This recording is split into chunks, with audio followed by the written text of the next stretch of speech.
नमस्कार दोस्तों, आप देख रहे हैं डेमोक्रेटिक वार और आपके साथ मैं हूं महक। बॉलीवुड के बिग बी और सदी के महानायक अमिताभ बच्चन के छोटे से लेकर बड़े सभी दीवाने हैं। बेशक आज अमिताभ बच्चन बूढ़े हो गए हो, लेकिन आज भी लोग इनके उतने ही दीवाने हैं जितने इनकी जवानी में हुआ करते थे। वहीं ये बात बहुत कम लोग जानते हैं कि बिग बी यानी कि अमिताभ बच्चन राजनीति में भी अपनी किस्मत आजमा चुके हैं। पूर्व प्रधानमंत्री राजीव गांधी से दोस्ती ही इन्हें राजनीति में लेकर आई थी, लेकिन कुछ ऐसा हुआ जिसकी वजह से इनकी राजनीति की फिल्म फ्लॉप हो गई और उसके बाद इन्होंने हमेशा के लिए राजनीति को अलविदा कह दिया। साल था 1984, महीना था दिसंबर की एक सर्द रात को पूर्व प्रधानमंत्री राजीव गांधी ने यह ऐलान कर दिया कि अमिताभ बच्चन इलाहाबाद लोकसभा सीट से चुनाव लड़ेंगे। हालांकि जब राजीव गांधी ने इनसे इलेक्शन लड़ने को कहा था तो अमिताभ बच्चन का जवाब था कि उन्हें पॉलिटिक्स का पी भी नहीं पता है। बावजूद इसके अमिताभ ने अपनी दोस्ती का मान रखते हुए चुनाव लड़ने में हामी भरती। फिर क्या था, रातों रात गुपचुप तरीके से अमिताभ बच्चन का बिल्कुल आखिरी मिनट पर नामांकन कराया गया, जिससे उनके ऑपोजिट में खड़े कभी कांग्रेसी रहे और लोकदल के टिकट पर चुनौती दे रहे दिग्गज हेमवती नंदन बहुगुणा को बचाव का कोई मौका ही नहीं मिल पाया। दरअसल अमिताभ बच्चन के माता पिता हरिवंश राय बच्चन और तेजी बच्चन के ताल्लुक थे जवाहरलाल नेहरू और इंदिरा गांधी से। इंदिरा और तेजी बच्चन के बीच गहरी दोस्ती थी। हरिवंश राय बच्चन जब राज्यसभा के सदस्य बने तो पूरा परिवार दिल्ली शिफ्ट हो गया था। तब राजीव और अमिताभ का बचपन साथ में बीता। यही नहीं, सोनिया गांधी जब भारत आई राजीव से शादी करने, तब भी वो बच्चन परिवार के ही यहाँ ठहरी थी। तो जब इंदिरा गांधी की हत्या हुई तो कांग्रेस की कमान राजीव गांधी के पास आई और उन्हें सहयोग के लिए अपने सबसे पुराने दोस्त की जरूरत महसूस हुई। तो ये वजह है कि अमिताभ बच्चन ने चुनाव लड़ने से इनकार नहीं किया। फिर क्या था, अमिताभ का बॉलीवुड में पहले से ही जलवा था और वो राजनीति में लोगों का दिल जीतने में भी कामयाब रहे थे। और इसी के चलते अमिताभ ने सियासत के एक पुराने महारथी हेमवती नंदन बहुगुणा को इलाहाबाद लोकसभा सीट से चुनाव हरा दिया।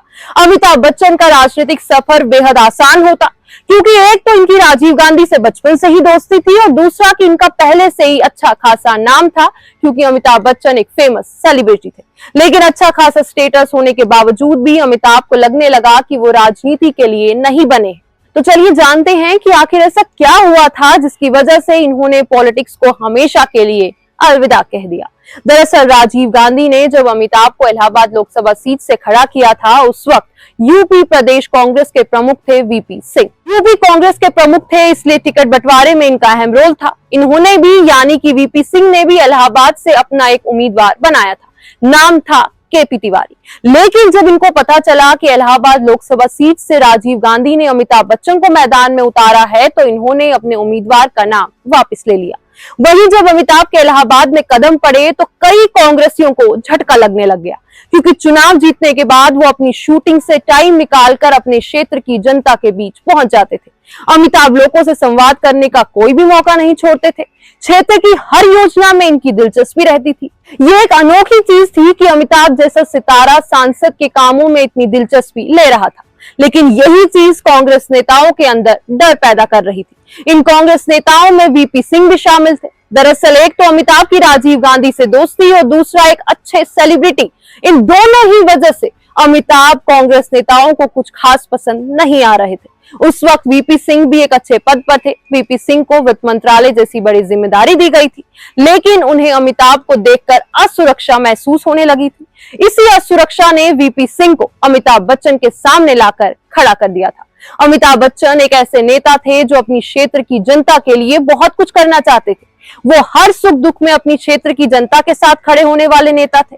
लेकिन अफसोस, अमिताभ को स्थानीय नेताओं और कार्यकर्ताओं का सहयोग नहीं मिल पा रहा था, जिसकी वजह से वो अपनी क्षेत्र की जनता के लिए उतना नहीं कर पा रहे थे जितना वो करना चाहते थे।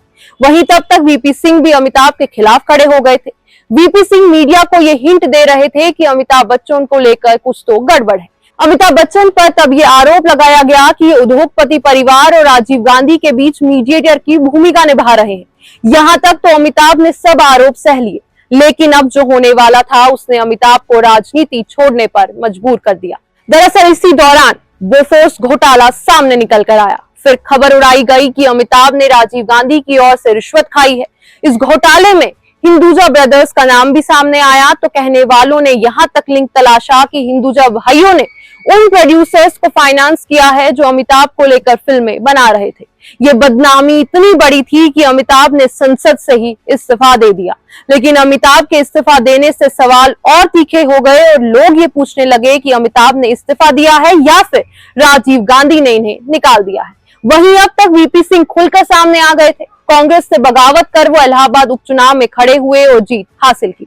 पूरे चुनाव प्रचार अभियान के दौरान उनके निशाने पर मुख्य रूप से अमिताभ बच्चन रहे थे। वहीं फिर संसद से इस्तीफा देने के बाद भी विरोधियों ने अमिताभ बच्चन का पीछा नहीं छोड़ा। अमिताभ की मुश्किलें यहीं खत्म नहीं हुई बल्कि मुसीबतें और बढ़ गई, क्योंकि बोफोर्स घोटाले की वजह से कांग्रेस अगला आम चुनाव हार गई थी। इतना ही नहीं, अब प्रधानमंत्री बनते हैं अमिताभ के सबसे बड़े विरोधी वीपी सिंह। अमिताभ इस बात से वाकिफ थे कि वीपी सिंह के प्रधानमंत्री बनने के बाद उन पर ज्यादा निशाना साधा जाएगा। हुआ भी यही। जांच से जुड़े कुछ लोगों ने दावा किया कि बोफोर्स घोटाले का पैसा एक ऐसे अकाउंट में भी भेजा गया है जो अमिताभ के भाई अजिताभ के नाम पर है। अमिताभ जानते थे कि खबर गलत है और वो इसके खिलाफ कोर्ट जाना चाहते थे, लेकिन करीबियों ने इन्हें समझाया कि इस केस में फैसला होने में बरसों लग जाएंगे।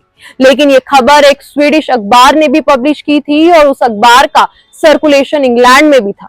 अमिताभ ने उस न्यूज़पेपर के खिलाफ लंदन की एक अदालत में केस दर्ज किया और जीत हासिल की।